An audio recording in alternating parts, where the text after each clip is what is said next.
The Grammys are a highly esteemed award show that is taken very seriously by artists and fans. Well, most of them. While it's many artists' dream to win a Grammy, a slew of controversies have led to many other artists boycotting the Grammys for a variety of different reasons. The Grammys and the Recording Academy have been accused of sexism, racism, favoritism, and elitism. But is this really the case, or are people just upset that their favorite artist got snubbed? Well, to really understand the truth, we have to go back in time to the 1950s when the Grammys were first created.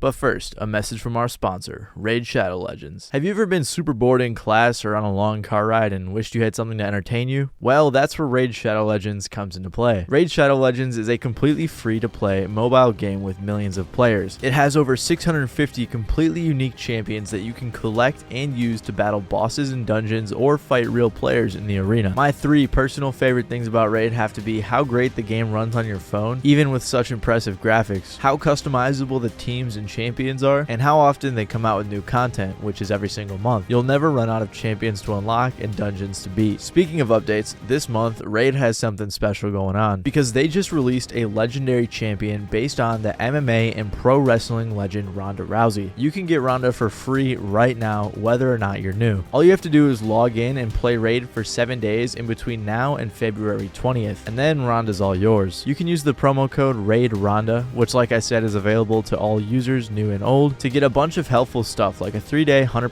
XP boost, 500,000 silver, and 5 full energy refills. It'll be perfect for leveling up your Ronda. Also, if you have Amazon Prime, you can get even more exclusive rewards in Raid right now. And if you've not started playing Raid yet, make sure to click the link in my description or scan the QR code on screen, and you will get unique bonuses worth $30. I'm talking the free epic champion Vergis, 200,000 silver, 1 energy refill, 1 XP boost, and 1 ancient shard, so you can summon awesome champions as soon as you get into the game. So if you're new to Raid Shadow Legends, make sure to download the game with the link in my description because it'll really help you get ahead of the curve. Now back to the video. In the 1950s, some Hollywood executives who were creating the Hollywood Walk of Fame stars realized that the music industry was missing a way to honor the best musicians in the way that the Oscars and Emmys would honor the leading artists in film and television. So the aforementioned executives founded the National Academy of Recording Arts and Sciences, or the Recording Academy for short, in 1957. The original committee was comprised with a bunch of record label executives. At first, they were planning on naming the award the Eddie after Thomas Edison, as he had invented the gramophone, but after taking a public vote, they settled on the Grammy. In 1957, Paul Weston, one of the founders of the Recording Academy, said, "Our purpose is the same as the movie and TV academies, an honorary to further our profession. We feel it's about time the record industry grows up and gets a little recognition for its part in the entertainment industry." The first Grammy Awards were hosted in 1959 with only 28 different categories. The categories that I'm talking about are how they would classify different genres and artists. There are multiple different fields, such as rock for example, and within those fields there are different categories, such as best rock performance, best metal performance, best rock song, and so on. As of now, there are 91 categories. However, there are 4 categories that really stick out, and those are within the general field. These categories, known as the Big Four, are Record of the Year, Album of the Year, Song of the Year, and Best New Artist. Since the Big Four categories are the ones that are the most sought after, they're also the ones that have caused the most controversy. But how does an artist even go about receiving a Grammy? Who gets to make the oftentimes controversial decision on who wins? Well, there are 5 main steps to how artists are nominated and awarded a Grammy. First, an artist will have their music submitted. As long as their music was released within the proper time period and they have a member of the Academy or a media company submit their music, they will qualify to be nominated. Then there will be a screening to see whether or not their music qualifies for said fields and categories. Then they are nominated by the voting members of the Academy. Who are the voting members, you may be wondering? Well, the Recording Academy has over 20,000 members made up of performers, songwriters, producers, engineers, instrumentalists, and other creators currently working in the recording industry. These are the members who are allowed to vote in the first round of nominations. Then there is the controversial Special Nominating Committee, which some have referred to as the Secret Committee, as they are made up of 15 to 30 anonymous members from the Academy's chapter cities. The people within this committee were handpicked by the then executive Bill Frymouth. These are the people who determine who the final nominees are. After they make that decision, the whole Recording Academy gets to vote on who wins the Grammy Award. However, the Special Nominating Committee has stirred up quite a bit of talk among the public, and it all began with their shady history. According to Vox, in the mid-1990s, the Recording Academy quietly assembled a committee to review voters' choices. This committee goes over the nominations for the top 4 categories and other popular genres. Then they make adjustments if they feel adjustments are needed. Basically, all the categories that drive television ratings as well as categories in specialty genres can be rigged by this undisclosed private committee. It's partially because of this anonymous committee that there's been so much drama surrounding the Grammys, but there are also a lot of other factors as well. In May of 2019, the Recording Academy hired Deborah Dugan as their CEO after the previous CEO, Neil Portnow, stepped down after he made misogynistic comments. After his comments, the Academy launched a task force to examine issues of diversity and inclusion within it and the broader music community. This task force and its discoveries will come up throughout the video as they discovered some interesting things. The new CEO, Deborah Dugan, had worked in the music and entertainment industries for a very long time without any issues, and she even raised a bunch of money to fight against AIDS. She also won the Nelson Mandela Changemaker Award in 2017. However, in 2019, she was placed on administrative leave from the Recording Academy after she made misconduct allegations towards them. One of her biggest complaints was that she believed that the Grammys were rigged, filled with tons of conflicts of interest. In the document containing her complaints against the Grammys, she said, "The board uses these committees," referring to the special committees, "as an opportunity to push forward artists with whom they have relationships." One artist who initially ranked 18 out of 20 in the 2019 Song of the Year category ended up with the nomination. This artist was actually permitted to sit on the Song of the Year nomination committee. Incredibly, this artist is also represented by a member of the board. Ex-One Direction singer Zayn further backed this when he said in a tweet, "F the Grammys and everyone associated. Unless you shake hands and send gifts, there's no nomination considerations." The Grammys have also been caught putting artists on the final ballot that weren't even chosen in the first phase of voting due to their own personal interest in relationships. Dugan also said that the board also manipulates the nominations process to ensure that certain songs or albums are nominated when the producer of the Grammys wants a particular song performed during the show. An example of this could be when BTS was nominated for the Grammys, performed at the Grammys, brought in tons of viewers, and never even won. Because of this event, their fans even got #Scammys trending on Twitter. But they don't even need to nominate an artist to try to use them for their performance. The Weeknd had a record-breaking year with his song Blinding Lights and his album After Hours, and wasn't even nominated for the 2021 Grammy Awards, despite being invited to perform. After this, The Weeknd said, "The Grammys remain corrupt. You owe me, my fans, and the industry transparency." And he also said to the New York Times, "Because of the secret committees, I will no longer allow my label to submit my music to the Grammys." According to Billboard, The Weeknd was given an ultimatum about performing either at the Super Bowl or at the Grammys. Apparently they settled it, saying he could perform at both, knowing that he wasn't going to be nominated. But when the nominations were released, he decided to not perform at the Grammys. However, the scandals of the Grammys run a whole lot deeper than just the secret committees. One of the biggest issues that the Recording Academy has been accused of is sexism. When Deborah Dugan was made CEO, she said she had to resolve many lawsuits that had already been facing the Academy, one of which said, "It's a boys' club and they put their financial interest above the mission." She said that she didn't want to believe it, but after her 5 months working there, she realized that the complaint was correct. She revealed a variety of statistics that showed how few women were ever given senior executive positions, and that both women and minority groups are historically underrepresented at the Grammys. The task force that I mentioned earlier found that women only made up 20% of the Academy's voting members, and that 74% of the nomination review committees were male. And you may think that diversity among the committees or executives isn't necessary, as the popular counter-argument to diversity in businesses is that you should just hire based on qualifications. However, when it comes to nominating and voting for something like Album of the Year, you'd probably want to have the widest and broadest spectrum of voters available, especially because statistically speaking, women tend to listen to more female artists on average. So if it's all just dudes on the committee, it's more likely that the Grammy nominations and awards are going to lean more towards the men. She also revealed how the previous CEO, Neil Portnow, was accused of rape,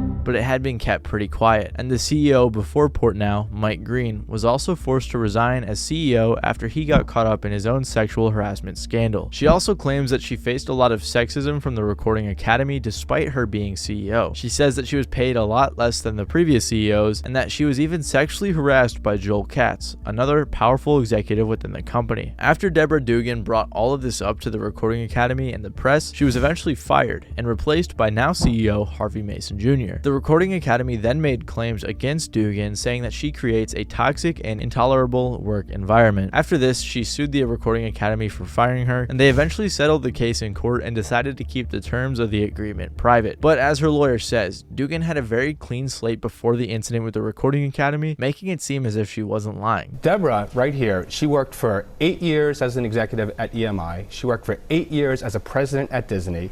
She worked for 8 years for Bono at Red, raising hundreds of millions of dollars to eradicate AIDS. She never once filed an HR complaint. Another very prevalent issue that the Grammys have been accused of time and time again is racism. When people think of racism in the Grammys, their minds might shoot to well-known and highly controversial situations where a black artist is snubbed by a white artist, such as Maroon 5 winning Best New Artist over Kanye West in 2005, or the classic example of Macklemore's The Heist beating Kendrick Lamar's Good Kid, Mad City for Album of the Year in 2014, and a more recent example like Adele's 25 beating Beyonce's Lemonade for Album of the Year in 2017. But it actually runs quite a bit deeper than just a few snubs. There's actually a handful of statistics that imply a racial bias within the Recording Academy's choices. Today, more than 81% of Billboard's top 10 best-selling albums are made by non-white or mixed-race groups of artists. But from 2012 to 2020, musicians of color received only 26.7% of Grammy nominations. Zayn, who I mentioned earlier, also called out the Grammys for favoritism and racism, saying that they have a lack of transparency. So it's very likely that the lack of diversity in the aforementioned special nominating committee could be what causes some of this. Dugan even said in her complaint against the Recording Academy that one black woman who worked for the Recording Academy was immediately fired after she brought up the issue of diversity. Another huge critique of the Grammys is their racialized categories. A little over a decade into its creation, the Grammys decided to give hip-hop their first category in 1989, the Best Rap Performance category. But it seemed like they weren't fully ready to accept rap as a genre, or maybe they thought the public wasn't, because they decided not to televise that category. Because of this, Will Smith and DJ Jazzy Jeff decided to boycott the Grammys, even though they won the award.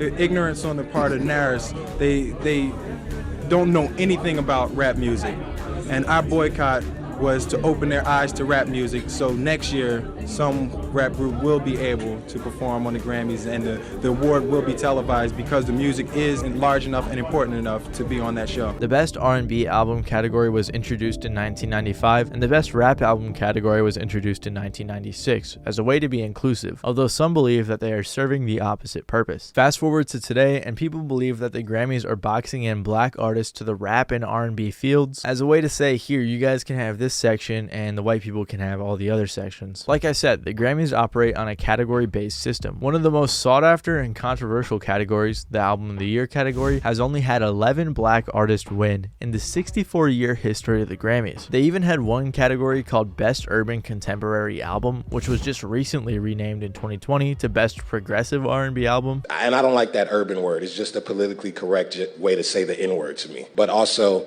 it sucks that whenever we, and I mean guys that look like me, do anything that's genre bending or that's anything, they always put it in a rap or urban category. So when I hear that, I'm just like, why can't we just be in pop? Grammy viewership is the lowest it's been in the last 22 years, probably as a result of the many scandals and snubs that I previously mentioned. Because of this, it looks like the Grammys are trying to save face. In 2021, the Grammys announced that they were ending the special nominating committees that have been causing such a huge controversy. The executive who picked the members of that committee, Bill Frymouth, also left the organization that year. Recently, the Recording Academy released a video announcing that 2,700 people were joining, and they were heavily emphasizing the diversity that they were bringing to the Academy. So although it's taken a while, it does seem like they're getting better at things, although it could just be a lip service. It's very likely that there are still higher ups that can just pull strings whenever necessary, but at least on the outside it appears that they're making changes. I do think that regardless of the controversy, we're getting to the point where no one's going to care about televised award shows. Part of the reason that the Grammys are at a record low could be attributed to the record low amount of people paying for TV in general, although you can also watch the Grammys on some streaming services. But the rise of streaming services in YouTube seem to be taking a toll on the Grammys and all other televised shows. I could even see a future where a popular and a well-respected YouTuber hosts their own version of the Grammys and could pull more viewership than the actual Grammys themselves, while remaining less corrupt and making better choices. For example, if Mr. Beast wanted to do that, I'm fairly certain he could pull it off. So even if the Grammys can save face and gain back the trust of the public, will they survive in a YouTube and streaming service dominated world? Well, only time will tell.